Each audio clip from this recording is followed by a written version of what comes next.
Oke, selamat malam Lisan. Halo, selamat malam Mbak Isti. Oke, gimana kabarnya hari ini? Kabarnya baik, sedikit kurang baik. Aduh, kurang Makanya baik hari ya. ini mau ngobrol sedikit sama Mbak Isti nih.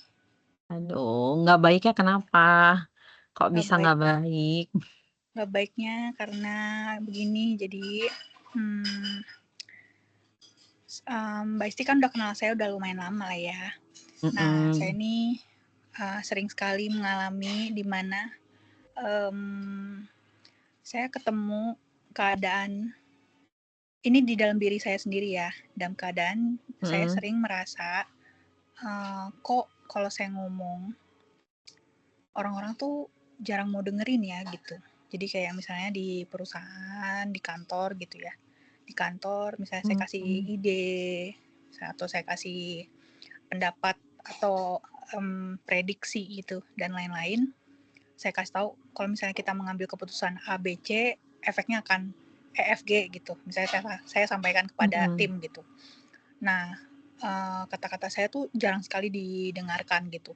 Misalnya juga saya di kuliah nih, dalam satu kelompok gitu, biasanya kan kita mengambil keputusan sesuatu tuh berdasarkan, oh kita mau ngambil ide apa nih atau mau ngambil topik apa nih gitu di kuliah ya. Saya juga sering merasa kayaknya kalau saya kasih ide tuh jarang sekali ide saya yang dipakai, pasti saya yang harus lebih sering ngikutin ide orang lain gitu. Dan itu pun juga cukup sering terjadi di rumah, dimana kalau misalnya di rumah nih, saya kan anak yang paling kecil ya, anak terakhir. Nah, kalau misalnya kayak cuman perkara yang paling sepele aja mau makan di mana gitu misalnya. Terus saya bilang sama keluarga gitu, kita gimana kalau kita makan Hai Di Lao gitu misalnya, atau kita bagaimana kalau kita makan di mana gitu. Tapi mm, most of the time kayaknya jarang sekali orang-orang tuh ikut gitu sama apa yang saya idein gitu. Sehingga ada perasaan-perasaan yang muncul bahwa suara saya tidak pernah dengar atau saya kayaknya udahlah lebih baik diem aja gitu. Atau ada perasaan di mana kayaknya percuma lah lu ngomong gitu, kalau ngomong orang lain juga nggak peduli gitu. Nah, itu ternyata efeknya cukup panjang ke hubungan relationship saya sama pasangan, di mana kalau saya ada masalah, saya jadinya nggak pernah mau cerita karena saya ngerasa percuma kalau saya cerita, percuma kalau saya ngomong, karena nggak akan didengarkan dan nggak akan ada solusinya dan pokoknya ujung-ujungnya pasti saya ngalah gitu. Gimana tuh ya menghadapi keadaan seperti ini gitu, Mbak Isti? Saya cukup butuh bantuan nih untuk mengubah mindset saya menjadi lebih positif gitu, apakah ada gitu cara-cara tertentu? Apakah saya harus Oke. lihat hipnoterapi kah atau gimana gitu? Oke, oke. Kira-kira, kondisi kayak gini tuh Sansan rasain memang, dari kecil kah gitu ya? Atau memang pas sudah dewasa aja gitu saat, Sansan kuliah atau bekerja gitu? Sem Coba ya saya pikirin ya.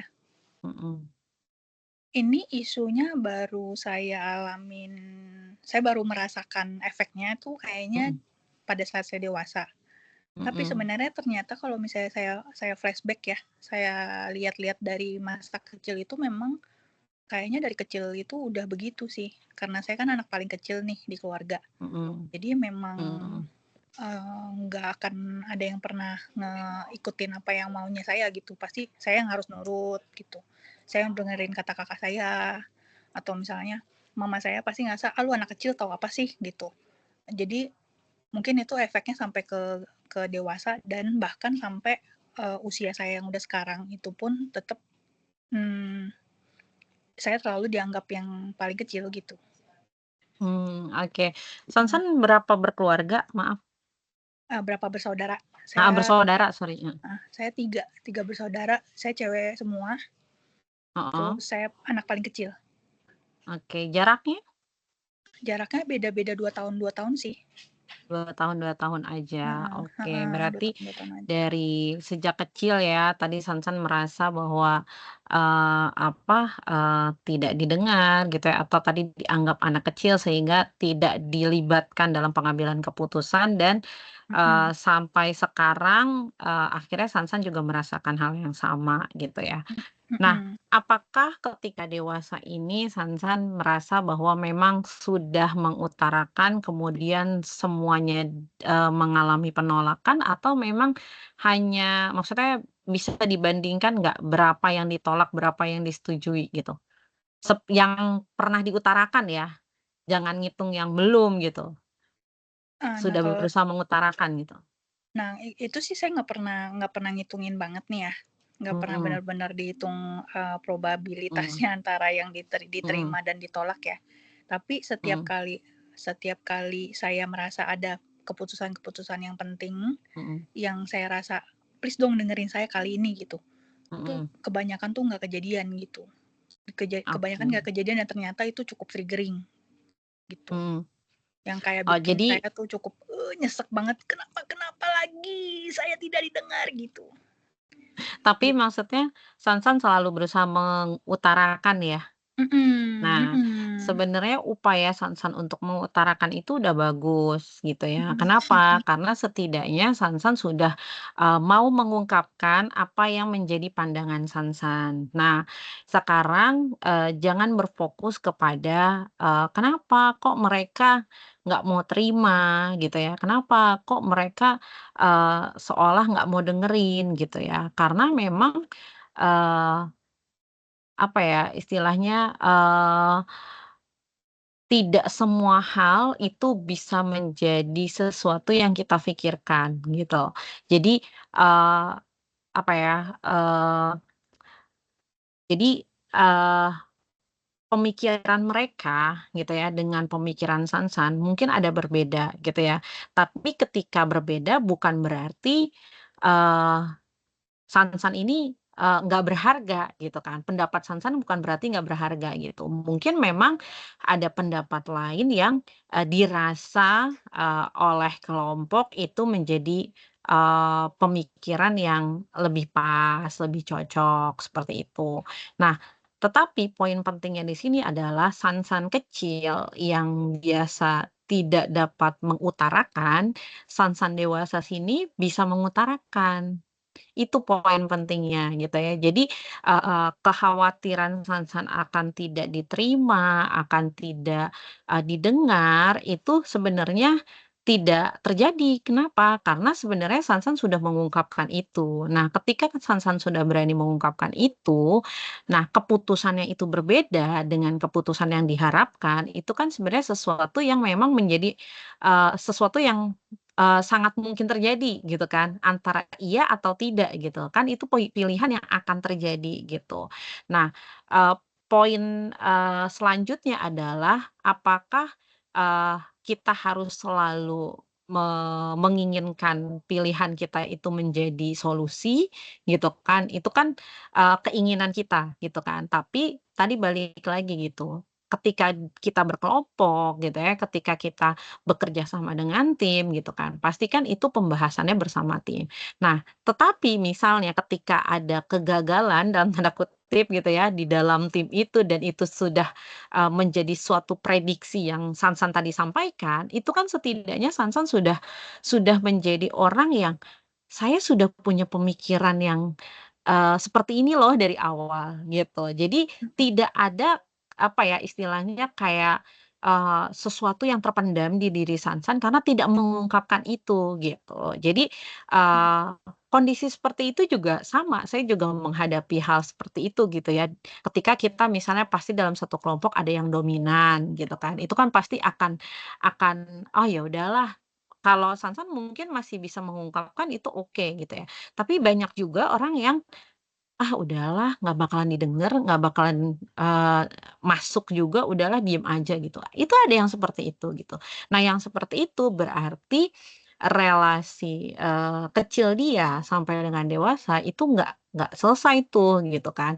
Permasalahan yang dia bawa dari dia kecil sampai dia dewasa itu nggak selesai. Berarti dia harus menemukan inner child-nya dia gitu kan. Dia harus rangkul kembali inner child-nya dia harus mulai, merilis di dewasa ini untuk bisa berdamai dengan apa-apa yang dia alami, di masa kecil gitu. Kalau tadi kan denger apa, Sansan gitu ya, maksudnya cerita bahwa perbedaan Sansan kecil dengan dewasa dan ini baru dirasakan dewasa, berarti kan, Sansan berusaha nih untuk sebenarnya tahu kan waktu kecil itu nggak didengar tuh nggak enak, nggak bisa ngomong tuh nggak enak gitu. Nah, sekarang Sansan dewasa berani mengutarakan pendapat, urusan sebenarnya diterima atau tidak diterima itu adalah sebuah pilihan yang pasti, pasti akan terjadi gitu kan. Yang penting tadi poinnya adalah Sansan sudah berani mengungkapkan gitu. Nah sekarang tinggal Sansan jangan pernah tidak mengungkapkan apa yang Sansan pikirkan gitu kan atau yang Sansan rasakan. Nggak masalah selama istilahnya dibuka forum gitu ya untuk berpendapat, berarti Sansan punya kesempatan untuk mengutarakan pendapat itu. Nah, urusan didengar atau dipilih, tidak dipilih itu kan keputusan yang mutlak ada gitu ya dan pasti, ada pilihannya, iya atau tidak gitu. Nah ketika memang tidak diiyahkan pendapat Sansan, ya udah cukup disansan, "Oh berarti memang, pendapat saya bukan pilihan tim." Sip, kalau kayak gitu. Berarti kan kita harus, fokus, bersama-sama menjalankan apa yang dijadikan pendapat tim. Nah, dari situ mudah-mudahan beban, perasaan Sansan tadi gitu ya, yang di mana Sansan merasa, "Aduh kok kayaknya nggak pernah didengar," itu mudah-mudahan bisa lambat laun bisa menghilang. Kenapa? Karena dari Sansan sendiri sudah, bisa, menerima gitu kan bahwa setiap, eee, permasalahan, setiap, keputusan itu kan cuma 2 option, iya atau tidak gitu. Nah ketika itu memang tidak berada pada posisi Sansan, oh ya udah itu keputusannya, seperti itu. Iya, oke. Makasih. Gimana? Dan kalau misalnya pas posisinya lagi, eee, ada momen-momen ternyata tiba-tiba lagi ke-trigger itu, Mhm, eee, merasa harusnya kayaknya saya berharapnya orang lain bilang yes gitu gimana ya? mhm. Mhm, Oke ya, tadi kita tuh sebenarnya, tidak bisa ya, maksudnya memaksakan pikiran kita harus sama gitu ya. mhm, Pikiran orang harus sama dengan apa yang kita pikirkan gitu. mhm, Sejauh kita sudah mengutarakan apa yang kita pikirkan dan, pastikan apa yang kita pikirkan versi terbaik yang kita sampaikan, betul nggak? Ya kan? Nggak mungkin kita mau ngasih versi yang jelek gitu kan, atau versi yang nggak bagus buat tim gitu kan. Tapi ya tadi gitu kan, versi pemikiran yang terbaik buat kita belum tentu yang terbaik juga buat orang lain gitu kan. Nah, ketika kita memang di dalam posisi itu, ya tadi, karena hanya ada 2 keputusan ya, iya atau tidak, ya berarti kita harus siap untuk menerima, "Oh, iya keputusan saya tidak dipilih," gitu. Tapi tadi mmm, kita mhm, akan lihat bagaimana hasilnya, gitu kan. mhm, Tapi bagaimana hasilnya itu saya rasa juga sebenarnya apapun keputusannya ketika itu dijalankan bersama-sama oleh tim gitu ya, maka hasilnya akan lebih baik. Berbeda dengan misalnya Sansan pakai keputusannya Sansan, ada temen yang nggak terima, terus Sansan ngerjain sendiri, capek sendiri, akan maksimal nggak hasilnya? Nggak akan gitu kan. Jadi apapun itu ketika, keputusannya sudah diputuskan untuk bersama, ya kita saling gotong gitu kan, saling bantu untuk menyelesaikan misi itu bersama gitu. Jadi, ketika memang, ada perasaan seperti itu berarti kita rubah, eee istilahnya kecewa kita gitu ya, untuk kita berkontribusi lebih baik di, apa yang mau kita kerjakan tadi gitu. Sehingga nantinya, oh ternyata tetap, butuh Sansan nih gitu kan, tetap, oh ternyata karena Sansan bantuin gitu ya, meskipun tidak dengan idenya Sansan, ternyata, ini jadi sempurna, ini jadi selesai gitu. Kan mmm, ya tadi kan kalau kita dari tim berempat, satu nggak setuju, ya tetap aja nggak akan jadi 4 gitu kan. Jadinya cuma 3 cuman 3 lawan 1 gitu kan.